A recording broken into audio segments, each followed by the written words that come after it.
saat ada penghargaan untuk karyawan terbaik, saya padahal sebetulnya adalah orang yang memberikan sales tertinggi di perusahaan tersebut.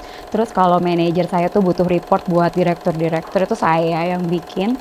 Tapi penghargaannya nggak dikasih ke saya, dikasihnya ke karyawan lain yang laki-laki.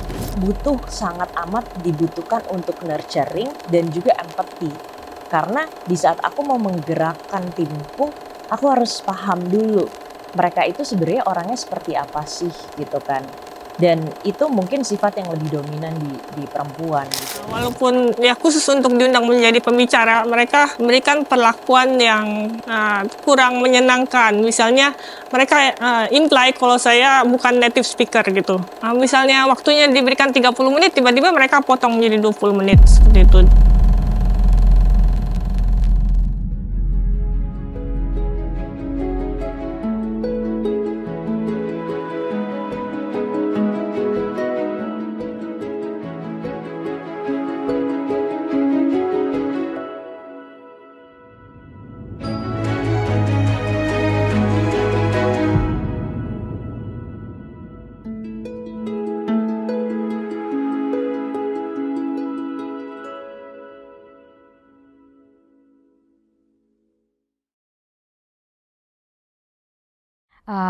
Aku namanya Revi Silviana, aku sebenarnya lahir di Bandung dan mengambil pendidikannya di Indonesia. Jadi aku dari Universitas Trisakti, dan karir aku sebelumnya banyak di perusahaan-perusahaan telekomunikasi. Jadi memang banyak bekerja di singgungan yang dunianya majority laki-laki ya sebetulnya. Dan sekarang saat ini aku posisinya sebagai Global Partnership Director untuk Southeast Asia di Meta. Jadi nama saya Karina Jo, saya seorang ilmuwan atau saintis, bergeraknya di bidang biological drugs. Tapi lebih kenal dari proyek-proyek saya yang sebelumnya adalah tentang vaksin. Ya, perkenalkan aku Alamanda Shantika, aku founder dan CEO dari Binar. Dan di Binar kita fokus melahirkan talenta-talenta digital di Indonesia.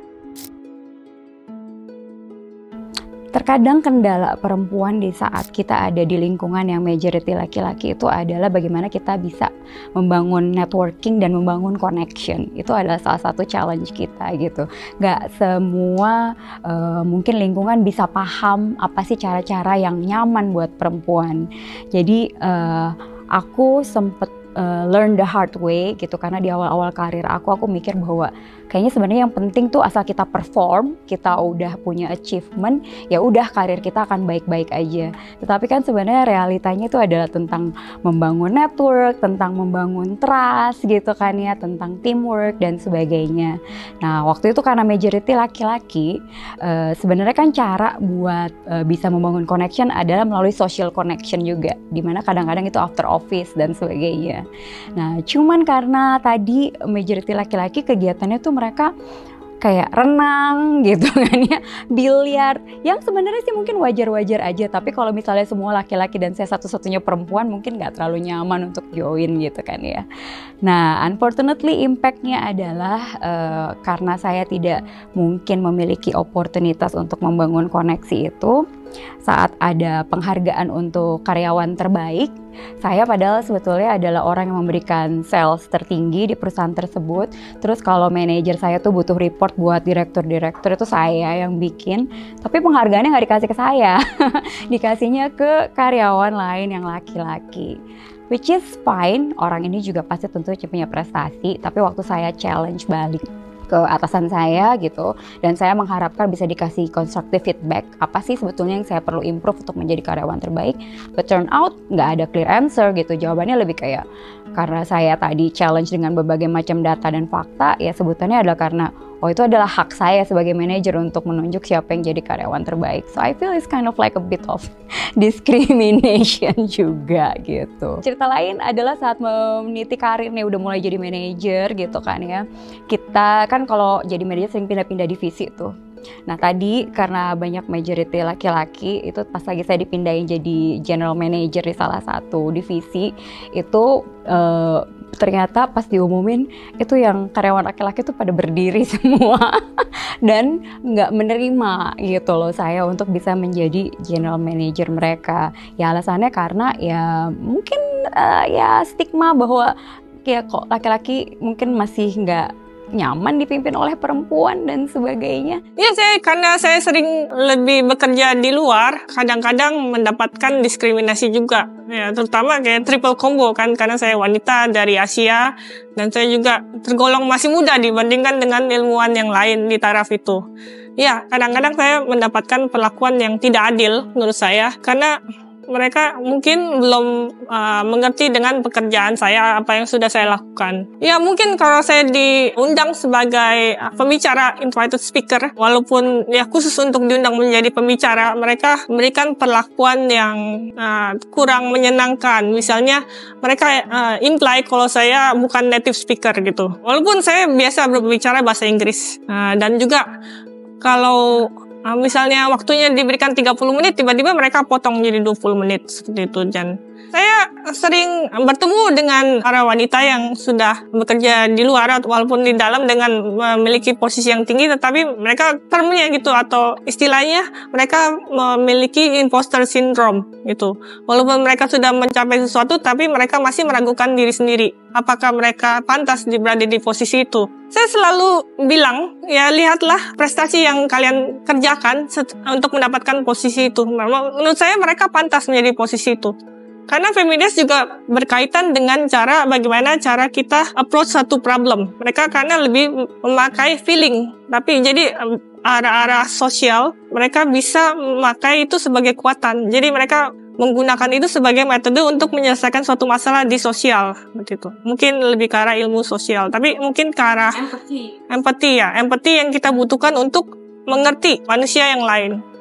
Aku dari kecil itu nggak pernah punya pemikiran, terutama aku mungkin di dunia teknologi yang notabene mungkin bisa dibilang kayak 90% tuh isinya lebih kepada laki-laki gitu kan. Tapi karena mungkin dari kecil aku tuh nggak pernah mikir bahwa kayak teknologi tuh dunianya cowok, yang non teknologi nih dunianya perempuan gitu. Jadi karena dari kecil juga orang tuaku juga mendidik aku, membebaskan aku untuk kayak kamu mau main apa aja boleh, kamu mau main mobil-mobilan juga silahkan gitu. Dan mereka nggak pernah bilang kayak kamu anak perempuan nggak boleh main mobil-mobilan, kamu anak perempuan harus pakai baju warna pink gitu kan ya. Insert aku lebih suka warna biru gitu. Jadi kayak mungkin karena dari situ akhirnya juga aku nggak mengotakkan diriku sendiri. Di saat aku masuk ke dunia pekerjaan, aku nggak pernah berpikir karena aku perempuan jadi aku akan dipandang sebelah mata. Dan akhirnya itulah yang aku dapatkan dari lingkunganku juga. Jadi menurutku kayak memang aku dapat privilege gitu ya, bahwa tempat aku dididik itu sangat membebaskan aku. Dan I think ini juga pas yang sangat strong banget. Jadi it's not about the women itself, tapi juga bagaimana kita sebagai lingkungan bisa memberikan safe space untuk para perempuan untuk bisa terus berkarir dan juga berkembang gitu kan. Jadi dari sana akhirnya membentuk perempuan-perempuan yang punya pemikiran yang berbeda, bahwa kita itu tidak kurang dari siapapun gitu ya, tapi juga untuk kita punya pemikiran itu obviously kita harus terus mengisi diri juga untuk supaya kita bisa berkompetisi dengan yang lain gitu kan.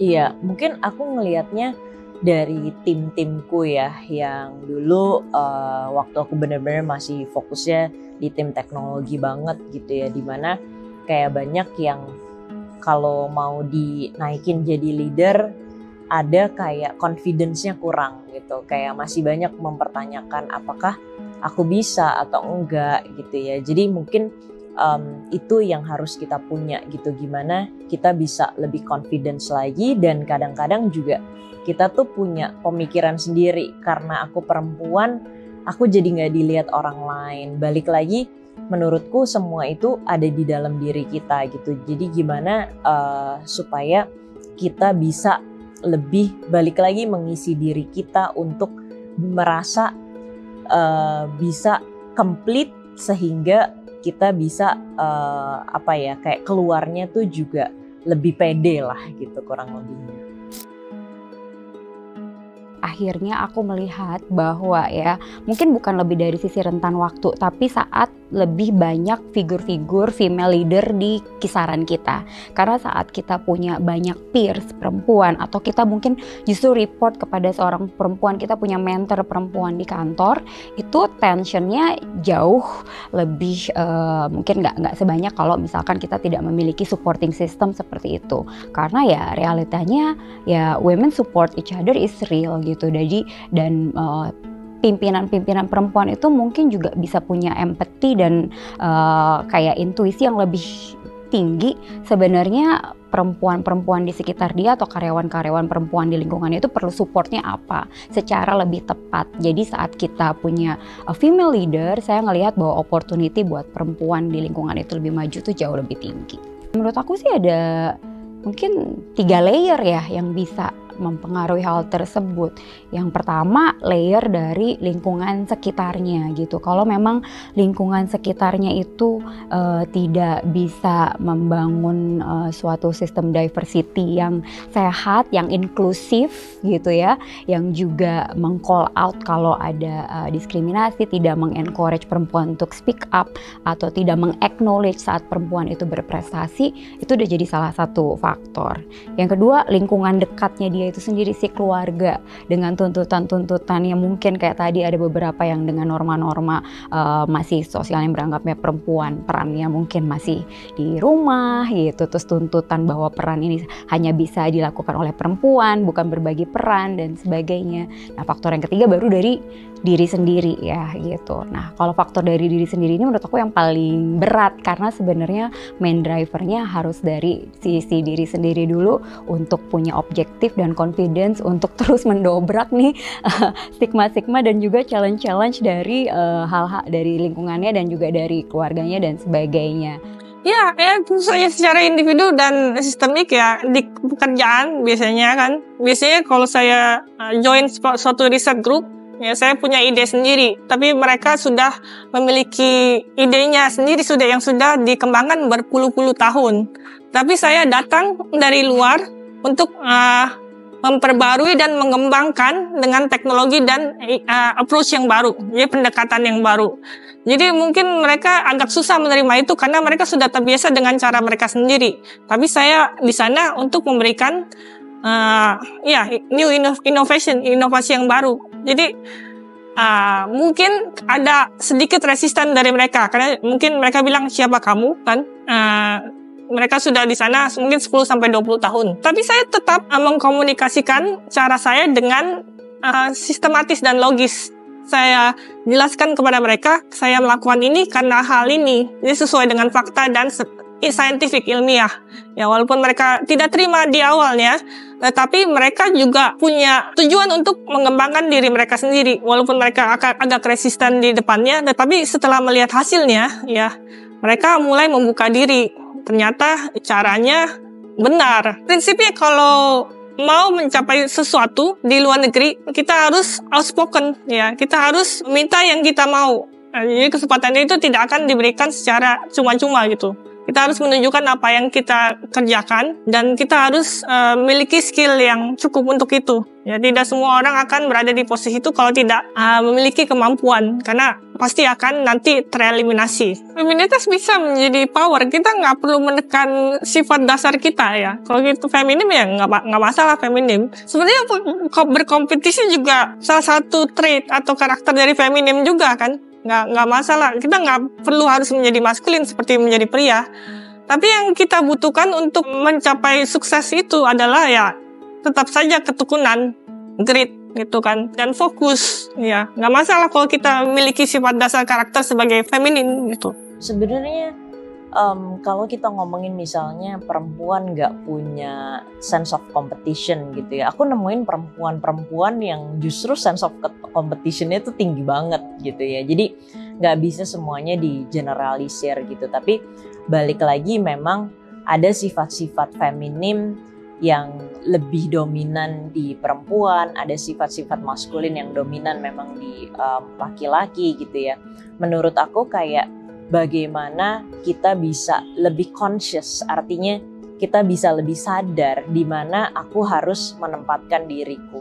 gitu kan ya. Kayak mungkin kalau di dunia pekerjaan memang kadang-kadang kita harus lebih maskulin di satu area gitu. Tapi juga menurutku kayak sisi feminis di dalam dunia pekerjaan itu juga sangat dibutuhkan juga. Contohnya dalam aku ngelit tim gitu ya. Ngelit tim itu sangat amat dibutuhkan untuk nurturing dan juga empathy. Karena di saat aku mau menggerakkan timku, aku harus paham dulu mereka itu sebenarnya orangnya seperti apa sih gitu kan. Dan itu mungkin sifat yang lebih dominan di perempuan gitu ya. Hal-hal ini sebenarnya balik lagi bagaimana kita bisa menempatkan kelebihan dan strength yang dipunya dari sisi feminim dan juga maskulin itu, bagaimana kita bisa balancing out sih sebenarnya.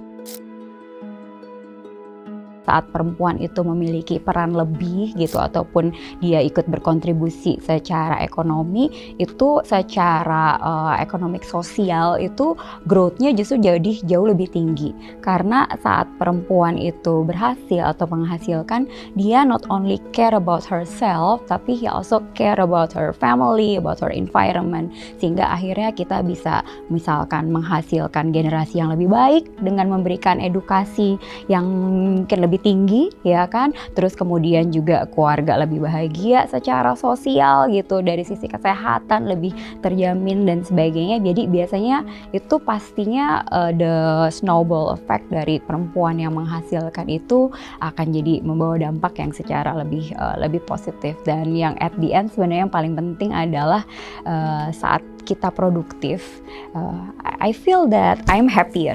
Saya merasa bahwa saya bermanfaat, saya berguna gitu. Dan saat saya bahagia, itu saya bisa menjadi diri saya yang terbaik, bukan hanya untuk diri saya, tapi untuk keluarga saya, untuk perusahaan saya, ya untuk negara saya, agama saya, dan semuanya. Jadi yang harus dimiliki para wanita untuk mau mencapai tingkat yang menurut saya tingkat global dan posisi yang diinginkan adalah ya kerjakan saja dulu ya. Jangan merasa rendah diri gitu. Karena kalau kalian mendapatkan posisi itu, kalian berhak mendapatkan posisi itu, bukan karena mereka salah pilih gitu. Jadi kerja keras tidak akan pernah mengkhianati hasil. Yang dibutuhkan untuk mendapatkan yang kalian inginkan adalah kerjakan saja. Dan juga harus punya rasa percaya diri untuk mengerjakan hal itu. Jangan menganggap remeh diri sendiri. Karena kalau kalian menganggap remeh diri sendiri, bagaimana orang melihat kalian juga gitu. Dan cari komunitas yang mendukung kalian, ya para wanita juga harus mendukung para wanita yang lain. Try to speak up. I think women in Indonesia, particularly, they are very smart. I think you worth it gitu. Menurut aku untuk kita merubah dunia, yang harus kita terus improve itu kan diri kita sendiri dulu gitu ya. Jadi di saat kita mengisi diri kita, akhirnya kita juga tahu kok mana sih bagian-bagian mana sih yang aku bisa menempatkan diriku ini untuk membuat dunia lebih baik gitu ya. Jadi terus keep progressing, walaupun kadang-kadang kayak kita ngerasa kok hidupku di sini-sini aja sih gitu. Dan di saat itulah penting banget kita untuk refleksi, untuk ngeliat kayak mungkin beberapa tahun yang lalu aku nggak di tempat yang lebih baik daripada tempat yang sekarang gitu ya. Semua orang tuh punya ceritanya masing-masing. Bahkan orang yang ada di luar kita tuh, maksudnya orang lain gitu ya. Kayak aku pernah punya idola yang aku idolain banget, tapi di satu titik ternyata dia ngecewain aku gitu. Di situ aku